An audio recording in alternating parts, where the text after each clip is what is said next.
Shalom wanita-wanita Kristus, wanita-wanita penolong, dan ibu-ibu yang luar biasa. Perkenalkan, nama saya Catherine. Terima kasih atas kesempatan yang diberikan kepada saya untuk menyaksikan bagaimana saya mendidik anak-anak saya untuk menjadi anak yang mandiri. Yang pastinya saya mengajarkan anak-anak saya berpedoman kepada Alkitab. Yang pertama, doakan dengan iman. Dalam Alkitab, Matius 7 ayat 7 tertulis, mintalah maka akan diberikan kepadamu, carilah maka kamu akan mendapat, ketuklah maka pintu akan dibukakan bagimu.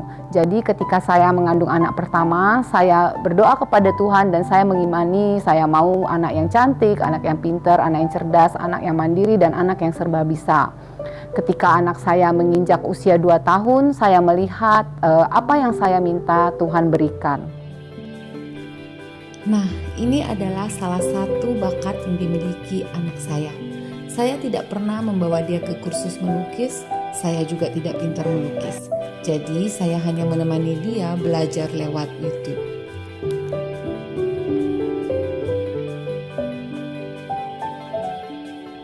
Yang kedua dan sangat penting, mendidik mereka dalam takut akan Tuhan. Nah, ketika Tuhan sudah memberikan kepada kita apa yang kita mau, anak-anak seperti apa yang akan kita lakukan?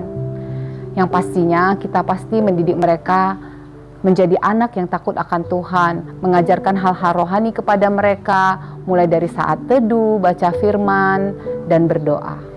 Yang ketiga, memperkatakan yang baik, seperti dalam kitab Amsal 18 ayat yang ke-21 mengatakan, hidup dan mati dikuasai lidah, siapa suka menggemakannya akan memakan buahnya. Setiap hari saya berdoa dan mengatakan yang baik, sebagaimana doa untuk anak-anak kita. Jika kita mengatakan anak saya pintar, anak saya cerdas, anak saya pokoknya serba bisa, itu akan terjadi dalam kehidupan anak kita. Yang keempat, saya mempercayakan tanggung jawab kepada mereka.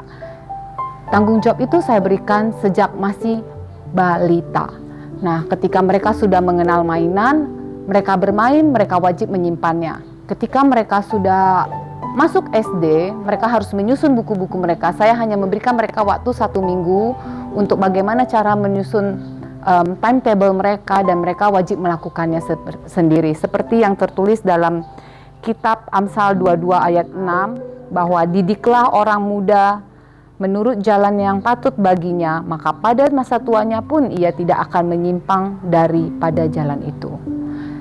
Saya meyakini bahwa menjadi tanggung jawab saya sebagai orang tua untuk mendidik anak saya sesuai firman Tuhan demi masa depan mereka yang berkenan bagi Tuhan. Itulah berkat yang dapat saya persiapkan bagi masa depan anak-anak saya. Saya melatih mereka dalam takut akan Tuhan dan juga melatih mereka untuk bertanggung jawab dan mandiri. Kiranya sharing saya boleh memberkati kita semua. Tuhan Yesus memberkati.